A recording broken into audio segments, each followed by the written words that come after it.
Oi, eu sou a Madeline, eu tenho 22 anos, eu nasci e cresci no Carandiru, em São Paulo. Uma história para contar.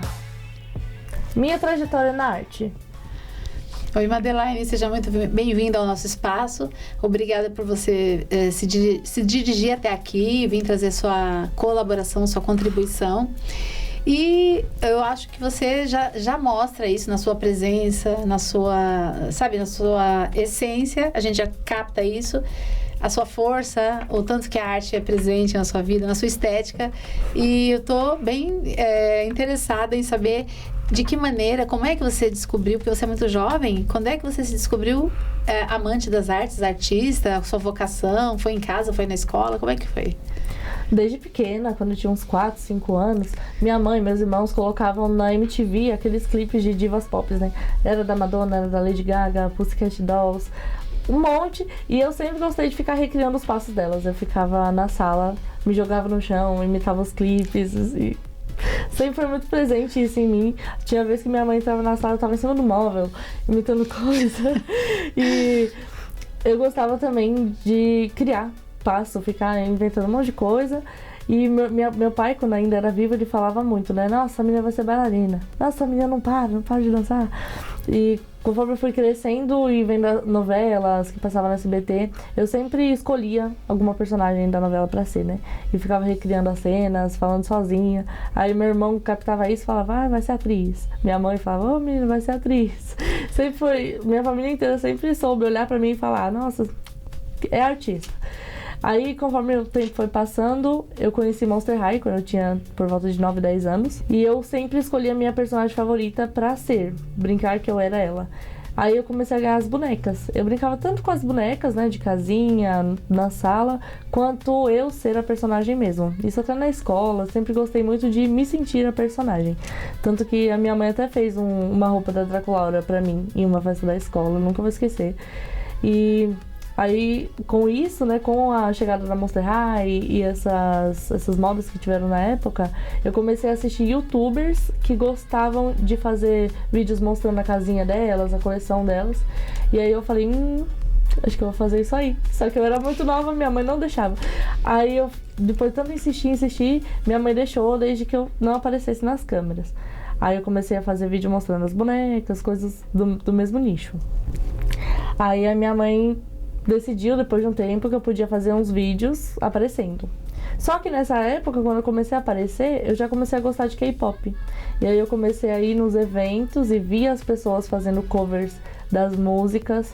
E aí eu falei, vou começar a fazer também. Eu sabia dançar? Não.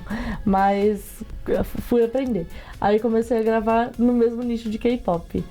Aí já começou a explodir uma bomba assim na minha cabeça de arte, de estar presente em eventos.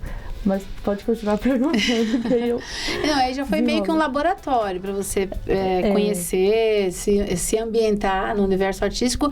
Mas, na verdade, você já era uma artista na sua casa, porque o seu palco era a sua casa. Sim. Onde seu pai, sua mãe, seu irmão já observavam ali que você estava brincando, uma hora dançando, outra hora falando sozinha, né, interpretando, outra hora brigando com o personagem. Então, e você, na adolescência, já foi se construindo essa faceta, né, essa personalidade artística. Mas aí você tentou ser outra coisa, digamos assim, pensou numa profissão mais convencional em algum momento? Ano passado. Nessa parte do youtuber, eu sempre quis ser, né? Como profissão mesmo. Mas era uma coisa meio frustrada porque é muito questão de frequência. E eu sempre procrastinei muito. Eu não colocava na minha cabeça, tipo, eu quero isso, eu vou conseguir fazer todo dia. Não, eu negligencio tudo. E aí, chegou com a pandemia, eu botei na cabeça que eu queria fazer teatro. Só que na minha cabeça era muito caro e aí eu ia precisar ser outra coisa. Só que tava na época da pandemia, tudo bagunçado.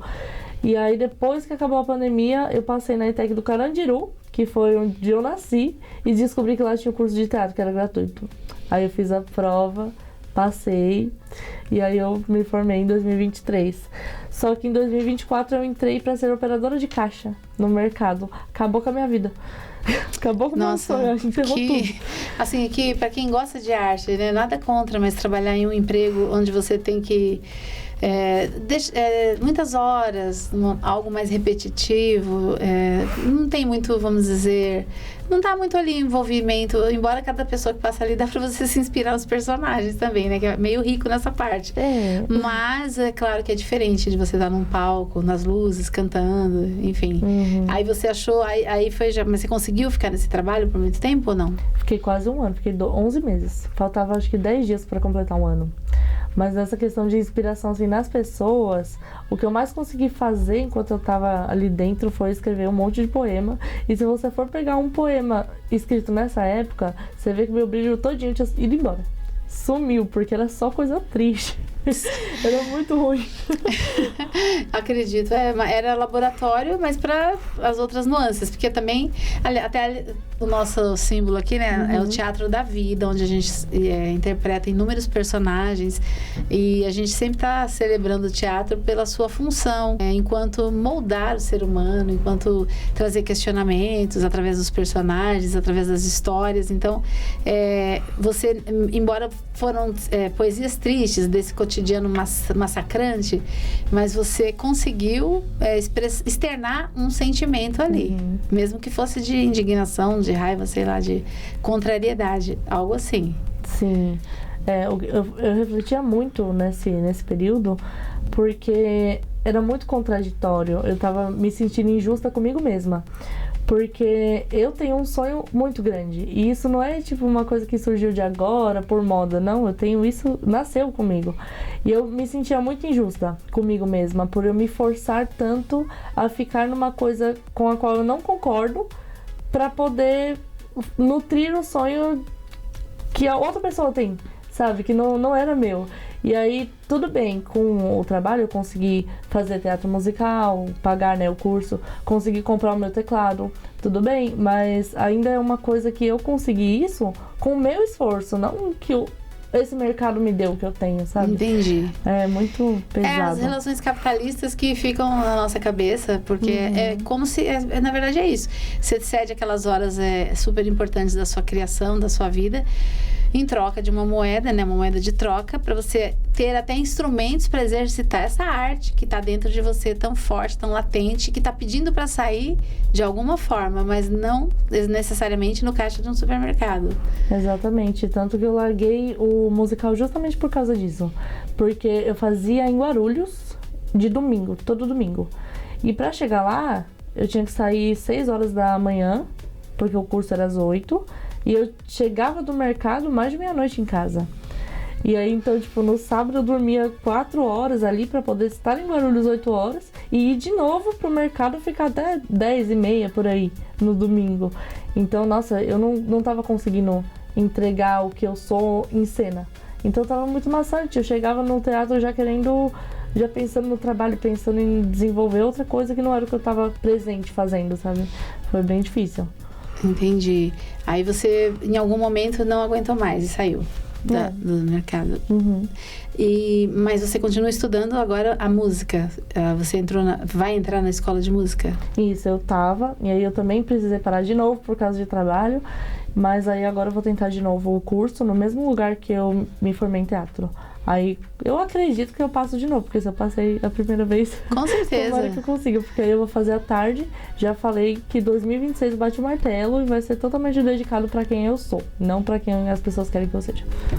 Ah, tá certo. É uma busca incessante, é um momento que você precisa de conseguir, vamos dizer, um espaço e até uma conciliação das necessidades materiais, mas também o seu coração está pedindo para você seguir outro caminho, não desse convencional de um trabalho CLT, horário e tal. Então, na verdade e assim, até porque você é muito jovem, então é uma batalha interna, mas eu acredito que você vai conseguir vencer.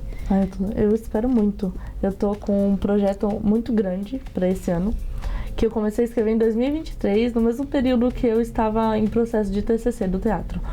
É um álbum sobre uma mulher que partiu dessa para uma melhor, só que ela ainda não sabe que ela não está mais presente nesse plano. Então, o álbum, cada música é uma narrativa da percepção dela de que ela partiu dessa terra, até ela conseguir entender que ela precisa descansar. Então, o álbum chama Estigma, porque estigma são marcas de histórias que não são apagadas. Então, eu comecei a escrever isso em 2023, numa das aulas de teatro que a gente tinha. E eu tô planejando fazer isso agora. Eu quero até estudar o canto pra não fazer uma coisa amadora, né?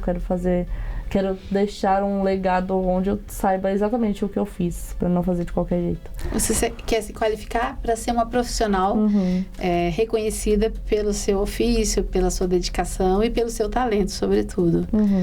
E você, dentro do teatro, você tem nomes, assim, brasileiros ou não, de pessoas, atrizes, diretores, que você se inspira e que te trazem uma menção de algo que você fala, nossa, gostaria de ser assim, ou gostaria de interpretar personagens que esse diretor cria, escreve. Tem alguém que você admira mais, assim, dentro do teatro?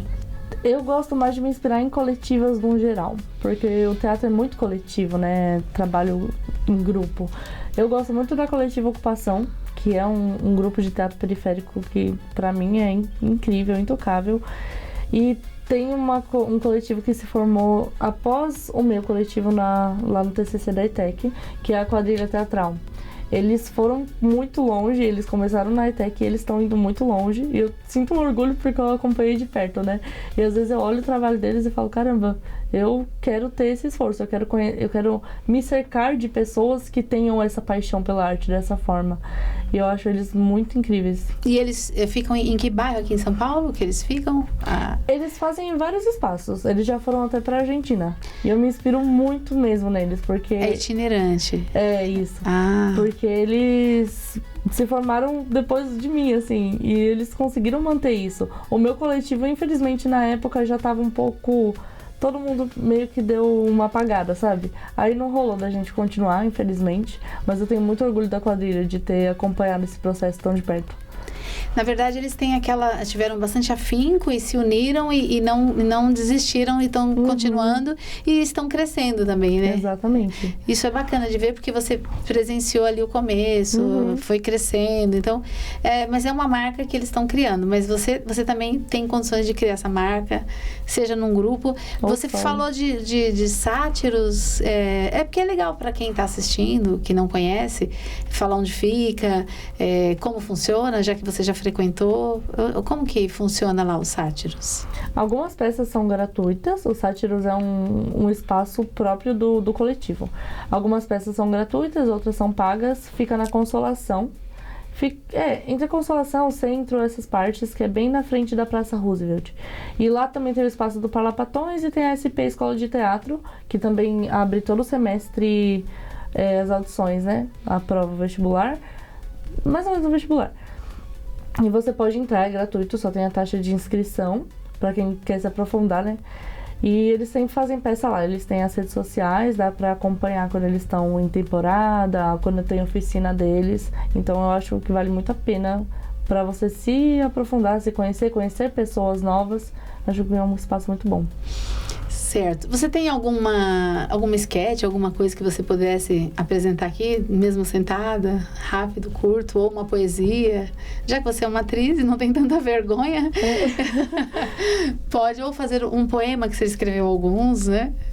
Tá, eu posso cantar um pouquinho da Pode, música do álbum. também cantar. Eu ia falar, tá à vontade, o que você quiser trazer pra gente e acrescenta bastante. Tá. Minha voz não tá das melhores agora, hein? Quer uma aguinha? Não precisa. Peraí. Caminhando pelo nosso quarto, nossas memórias expostas em quadros. Ainda sinto seu perfume na roupa do varal. Recolho os brinquedos jogados no quintal. Você tem andado tão distante, esse abraço não é reconfortante. Me sinto invisível como um fantasma nos trilhos. Como pra você eu era o mundo, se hoje você nem me reconhece mais. Te persegue se tornou meu vício, eu não sei mais do que eu sou capaz. Que lindo, parabéns. Que voz bonita, porque a voz não tá boa. Ai, não. Então você realmente cantar, dá pra ver que você tem uma expressão, um sentimento ali brotando quando canta, quando traz as palavras. Você pretende, então, agora fazer a prova para partir mais para profissionalizar através do canto. Já é atriz e você falou para mim antes, nos bastidores, que também gosta da dança. Sim, eu gosto de dançar K-pop ou coreografias mais... Não sei, às vezes um pop mesmo de uma diva pop que lança alguma coreografiazinha mais marcada. E eu gosto de fazer, eu gosto de dançar, mas é mais como hobby. Eu não... Por enquanto, né, talvez lá pra frente eu queira, mas por enquanto eu não pretendo ser profissional da dança. Eu gosto mais de dançar pra me sentir mais solta mesmo. Entendi. E você acha que a força do teatro, ela se dá muito mais no coletivo, digo, montando grupos, trabalhando juntos? Eu acredito que esse tipo de teatro que a gente mencionou, né, teatro periférico, teatro de rua, tem muito mais potência para quem tá de fora assistindo. Eu acho que o trabalho em grupo, não só o elenco, né, os atores, mas até uma cena solo, por exemplo, se alguém quiser ali estar no monólogo ou coisa do tipo, ainda trabalha em equipe, porque não tem teatro sem iluminação, sem a limpeza, sem o som. Então, independente se é o elenco ou não, o trabalho em equipe é muito forte até nos bastidores, né? E eu acho muito que essa coisa de quem tá de fora querer fazer uma oficina, uma coisa, pode fluir muito mais forte conhecendo as pessoas ali dentro e se entrosando, tentando descobrir mais do que você tá vivendo ali, sabe? Eu acho que tem muita força o coletivo num todo, não só o elenco. Acho que é uma questão até realmente uma construção, né? Como se fosse uma engrenagem, cada um tem sua função. Acredito que também a força das pessoas, assim, mais carentes, em alguns momentos, que compõem esses grupos, não necessariamente sempre são periféricos, mas normalmente são pessoas com menos acesso, dinheiro mesmo. E eu acho que acabam levando com um pouco mais de afeto, um pouco mais de verdade, e até aquele grito que a gente fala, né, oprimido, com as mazelas, que de repente uma pessoa que faz um curso, por exemplo, aqui, em Itaim Paulista, um dos últimos bairros da Zona Leste, o último, aliás, de São Paulo. Uma pessoa daqui para o centro gasta 1h30, quase 2 horas. Para fazer um curso desse, precisa querer muito. Então, você, claro que não é desmerecendo que quem está perto, que faz um curso, não é isso, mas já só de você fazer esse exercício, esse movimento todo, já é um querer muito grande. E onde você enfrenta as mazelas sociais, uma greve de ônibus, uma violência no ônibus, um assédio, o medo, a insegurança. Então, tudo isso acho que já vai ajudando até o personagem a nascer quando chega na aula, porque para você estar lá, praticamente é um cabo de guerra, vamos dizer assim. Então, eu acho que isso que talvez esse grito dos excluídos, das pessoas mais pobres, é que também fica para expressar quando está dentro de um grupo, de um coletivo desses. Que aí existe uma força da união por o que une. São as dificuldades que unem, né? Então, eu não sei se eu estou me fazendo entender, mas eu acho que é algo por aí. Tem uma coisa que eu sempre gosto de falar, que o teatro é uma faca de 2 gumes. Ou você tá muito, muito bem, tipo, vivo, ou você tá morrendo por dentro, porque é muito... Pra explorar o teatro, a gente precisa se explorar. E uma coisa que a gente percebe depois que entra pra arte é que a gente ignora os nossos próprios sinais. Então, por exemplo, você não pode interpretar um personagem se você não se conhece antes. Porque tem gente que toma as dores do personagem pra ela e acaba indo pra cabeça isso. Tá, o próprio ator do Coringa, né? Que Sim. se entrosou tanto com aquele personagem que acabou fazendo o que fez. Mas pro teatro você tem que se preparar muito mentalmente. Porque tem cenas em que você vai precisar acessar uma parte das suas dores que você tenta ignorar no dia a dia. E aí isso pode ser acabar levando pro palco isso e não dá certo. Não dá legal, não dá né? Certo. É verdade. Quer dizer, é pura emoção o teatro, eu vejo assim. E entre teatro, TV e cinema, acho que cada um tem sua representação e tem atores mais voltados para uma ou para outra, que isso também não diminui em nada, mas... parece que essencialmente o teatro é como se fosse a casa de todos. Eu acho que é a escola maior. Eu acho que passa essa energia para mim, pelo menos que sou uma pessoa que está fora, mas a gente vê isso. Mas o bonito é de ver que pessoas se unem para continuar perpetuando essa arte, arregimentando grandes grupos, trazendo pessoas e movimentando a cidade para que isso continue acontecendo, apesar das mazelas, apesar das dificuldades. E você é uma prova disso, que fez o curso, quer continuar na arte e até foi sufocada por um trabalho que não estava de acordo com o que você busca e espera. E acho que não tem nenhum problema nisso também, né? Eu acredito que, como eu falei, ao mesmo tempo que o teatro pode acabar te machucando de certa forma, ele te salva muito.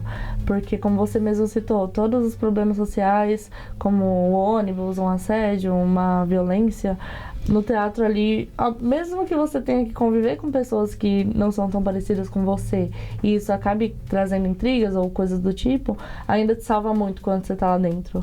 Porque você consegue... É muito difícil explicar, mas você consegue ter uma sensação de que você tá vivo.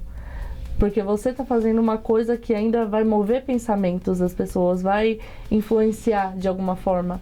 E dói muito quando você é de dentro da arte, quando você presencia tudo isso, e aí de repente você sai dela e percebe que você é mais um naquela multidão que você claramente percebe que estão cansados, que estão vivendo de uma forma que automática, né, que não te faz vivo. É verdade, mas acho que aí entra a grande função do ator. Ele é sensível, ele tem um outro olhar.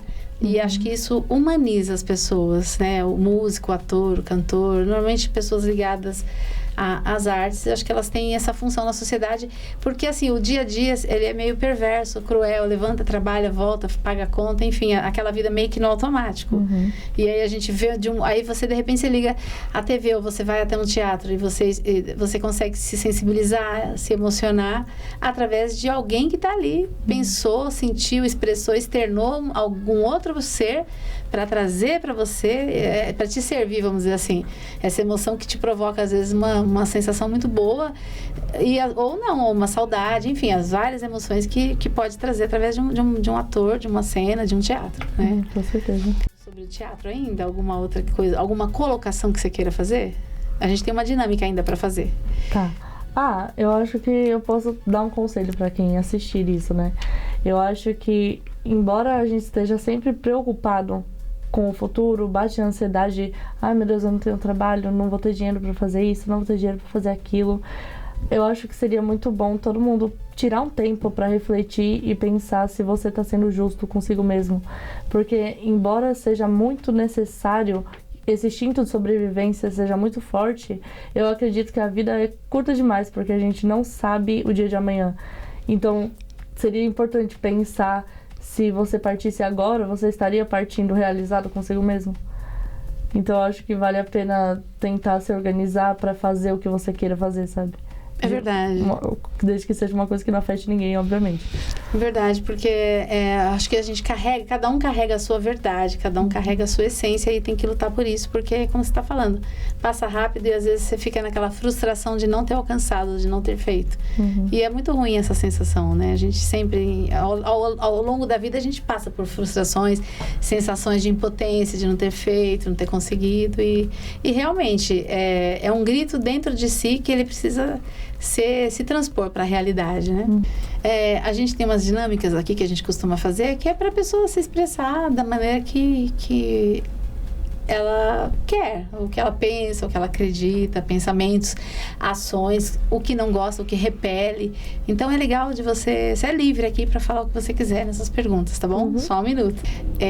A gente está fazendo uma metáfora em relação ao trânsito. O que é que você, em contexto social, na vida, no dia a dia, você não gosta perto de você? Sejam ações, atitudes, comportamentos que você realmente mostra a plaquinha e fala, pare.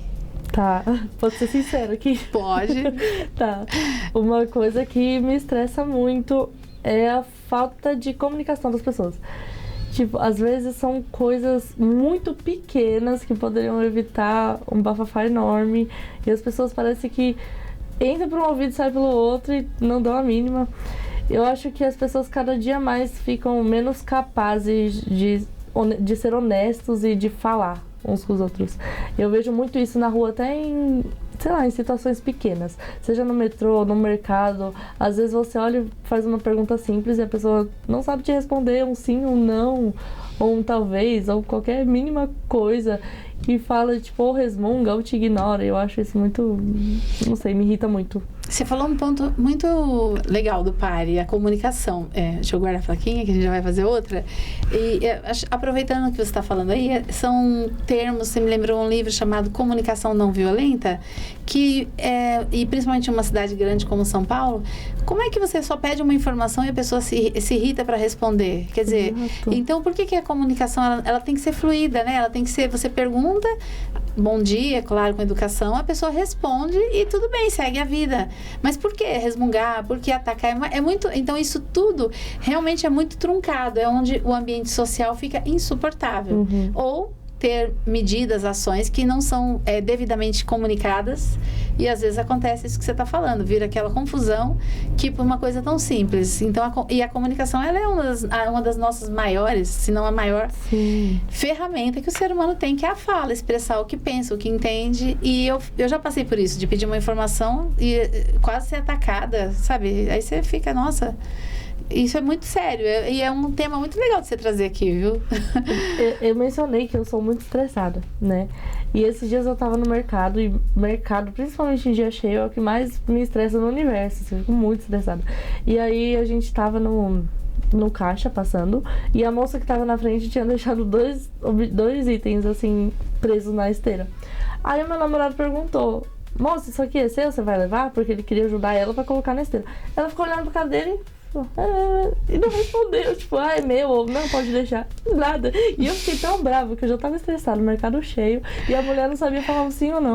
Simplesmente, por favor, afasta um pouquinho pra mim, ou não, eu tira, esqueci. Então, a comunicação é isso. A comunicação não é só assistir televisão, jornal, a comunicação é isso, é o dia a dia no seu nível social ali, no seu pequeno núcleo, grupo, e a gente precisa realmente rever o nosso comportamento diante das pessoas na comunicação. Gostei. Gostei. Compartilho desse seu protesto. Obrigada. Eu gostaria de saber que velocidade é a sua vida? Em que você está no limite, você está na marcha mais lenta, ou você passou dos 80 e toma cuidado, porque não pode passar dos 80. Tá. Eu acho que... Ai, difícil essa pergunta. Eu procrastino muito as minhas coisas, então às vezes eu tô, tipo, muito lenta. Porque a minha cabeça tá a milhão, mas o resto não acompanha.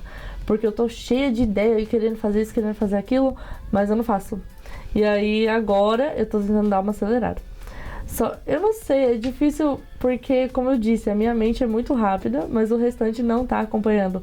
Então eu quero fazer tudo que der pra fazer agora, nesse ano que vai entrar. Como eu te falei, eu bati o martelo, eu quero poder fazer tudo que der. Porque eu realmente procrastino demais e só eu perco com isso, né? E não ganho nada só negligenciando minhas próprias ideias, é péssimo. Verdade, então você tá no limite, você tá até pilhada, até tá passando dos 80, mas precisa ter o que chama de pragmatismo, é o pensamento, ele ser coligado com as ações, para ter fundamento, para ser sucesso, né? Porque às vezes a gente só pensa e não faz, então tem que ser coerência das duas coisas, pensamento e ação. Você já mencionou aqui várias vezes essa frase, por isso que eu tenho a dinâmica do martelo. Aqui são várias dinâmicas que a gente faz, que são as metáforas do dia a dia, que é onde a pessoa dá a decisão. Então, no caso aqui, eu quero saber, você já falou, mas você pode fazer aqui simbolicamente mesmo, que momento e que situação que você, assim, bateu o martelo para poder falar, não, chega, eu não quero mais, porque até lá no mercado, enfim, e a gente é testado o tempo inteiro, a gente tem que ter decisões na nossa vida, né? E aí você me mostra uma situação que você decidiu mesmo. Tá, semana retrasada eu gravei um cover pro YouTube. Depois de muito tempo sem postar no YouTube. E esse vídeo, por incrível que pareça, me deu mais retorno do que o Instagram ou o TikTok. E aí eu peguei e falei, quer saber? Eu vou voltar pro YouTube, porque eu tenho certeza absoluta que agora vai dar certo. E aí eu bati o martelo, que agora eu vou fazer tudo pra conquistar o meu sonho. E eu sinto que eu tô cada vez mais perto. Que bom, e essa sua força é que vai te levar a isso, porque a gente precisa ter. Os desafios são grandes, não é fácil, mas você vai conseguir, eu tenho certeza, porque você está determinada. Tomara, parabéns. Procrastine de novo. Não. Abaixa a procrastinação, porque isso também não é legal. Em um lugar que precisasse e tivesse que trazer a sua mensagem, seja um protesto, seja um agradecimento, seja uma mensagem de amor, não perguntei se era romântica, acho que não muito, mas você fala livre aqui o que você quiser, para quem você quiser.